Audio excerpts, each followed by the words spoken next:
Hello and welcome back to the channel. So in this video I just want to go over whether or not it's worth using an inpainting model. And the short answer is yes. Inpainting models are definitely worth downloading. Even though they're equal sizes as their image generation counterparts, they are perform much better.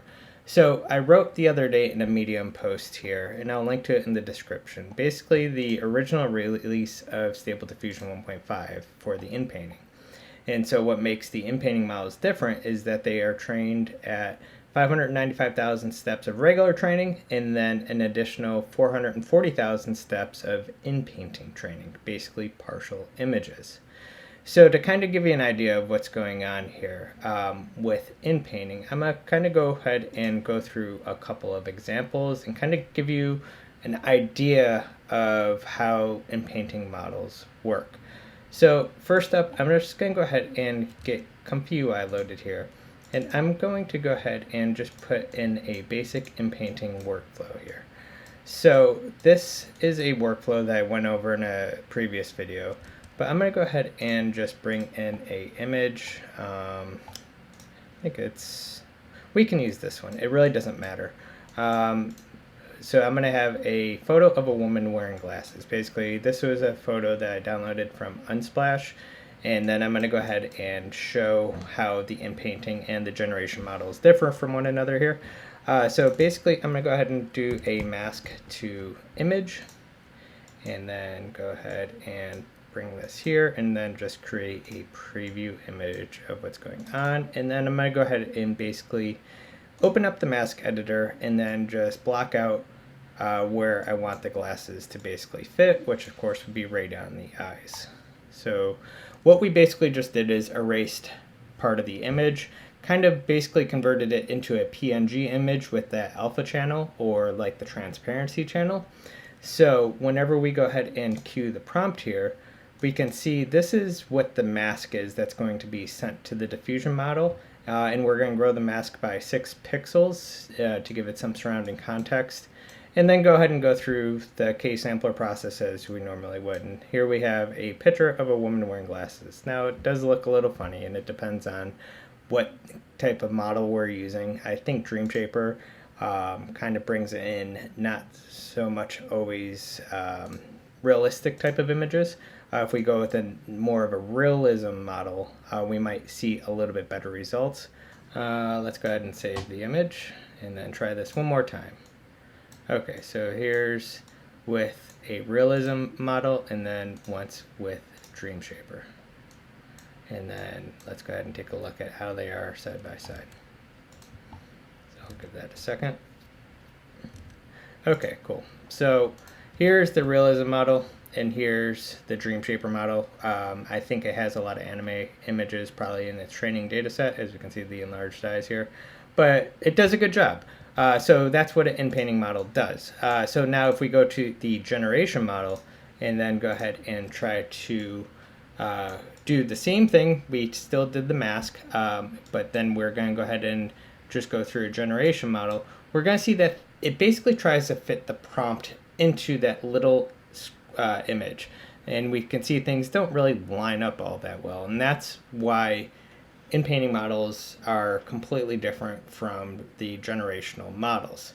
So that's kind of like at a high level of what's going on. Now here's an example of an image that I liked using in another video too. Let me see if I can find it. Yes, I think it's this Unsplash image. So basically this was another Unsplash image where half the person's body is missing. And if we want to outpaint it, let me actually just bring in the outpainting workflow here. Basic outpainting, Unsplash sample. So this is, everything's pretty much very similar, but what we have now is this pad image for outpainting. So some people are kind of drawn to using an image generation model for this purpose, and it would make sense because you basically want to create a brand new image on top of this one. Say if I wanted to create a person's face on the top that's only that the subject is cut off in half, and so I'm going to go ahead and expand it by 400 pixels upwards. Now, what happens though, and we can go ahead and just run it through a generation model, you're going to see that it is a very kind of disjointed image because we basically have a whole image and then we attached a mask to the top of it. And we can see it's completely different. Makes no sense whatsoever. So if I go ahead and let's go ahead and convert the mask to an image. Oops. And then we'll go ahead and preview that. Oops, I'm sorry. Let me go ahead and do this one, not that input. But we can see here is that basically it created this once previous image and then added a mask on top of it. So it now became a partial image.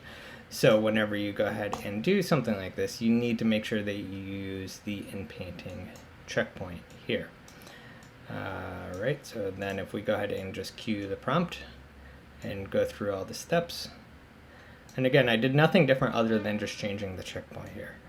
And we will see that hopefully the results will be a little bit more representative of an actual person, which we can see here, rather than what was there previously with an image generation checkpoint. So that's the key difference with Inpainting versus image generation checkpoints here. And again, if you want to, I kind of go over this in a Medium post that I'll link to in the description of the differences here. So the next problem, though, that a lot of people face is, well, what if I don't have an image or Inpainting checkpoint? So like, for example, Dream Shaper has one here. You can just click on it and then download it.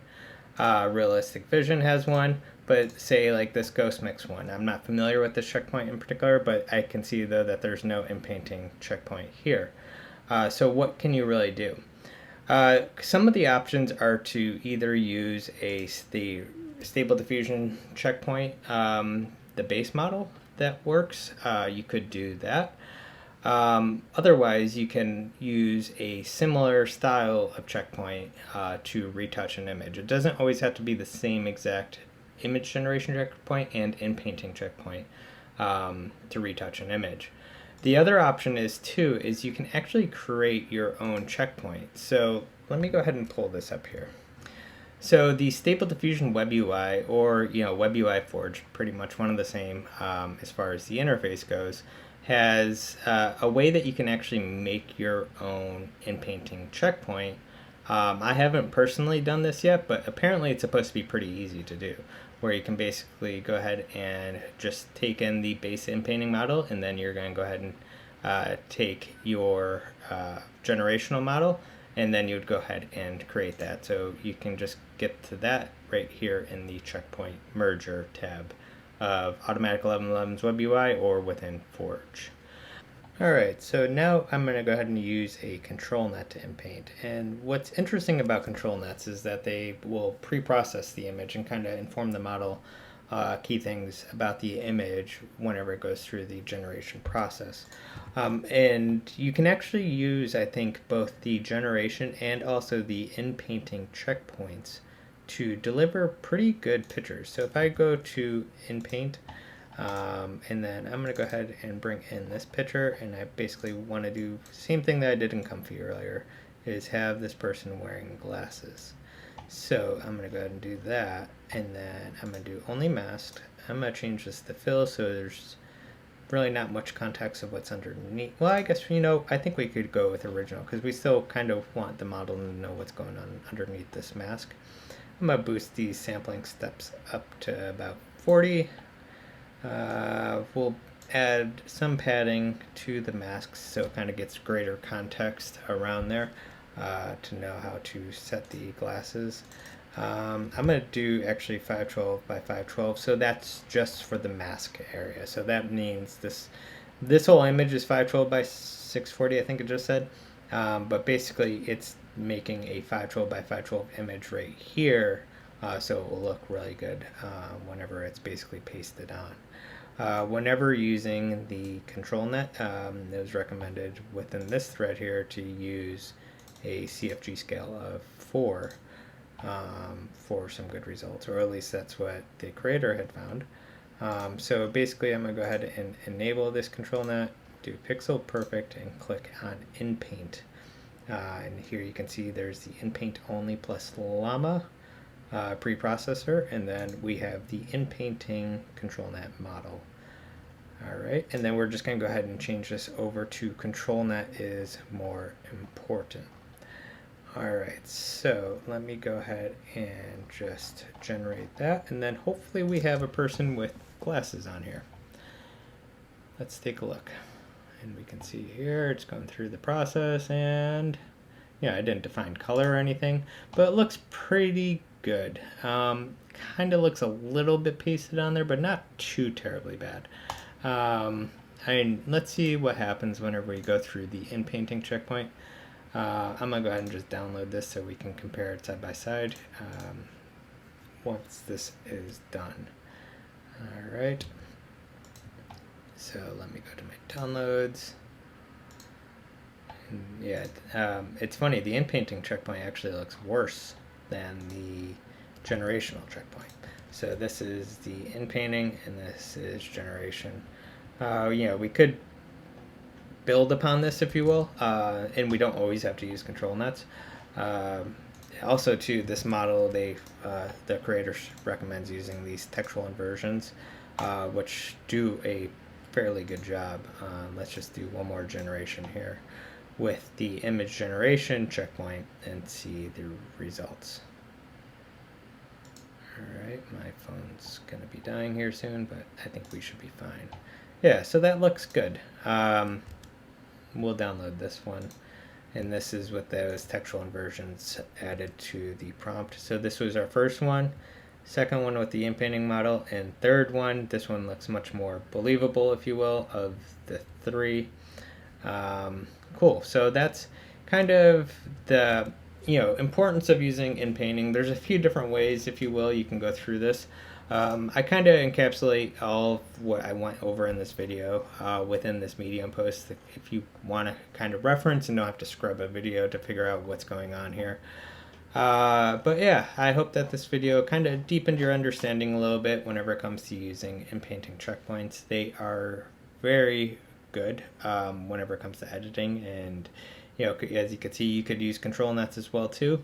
So yeah, that's definitely worth checking out. Thanks so much for watching. If you have any questions, drop a line in the comments below, and also consider subscribing. I'll see you guys in the next one. Take care.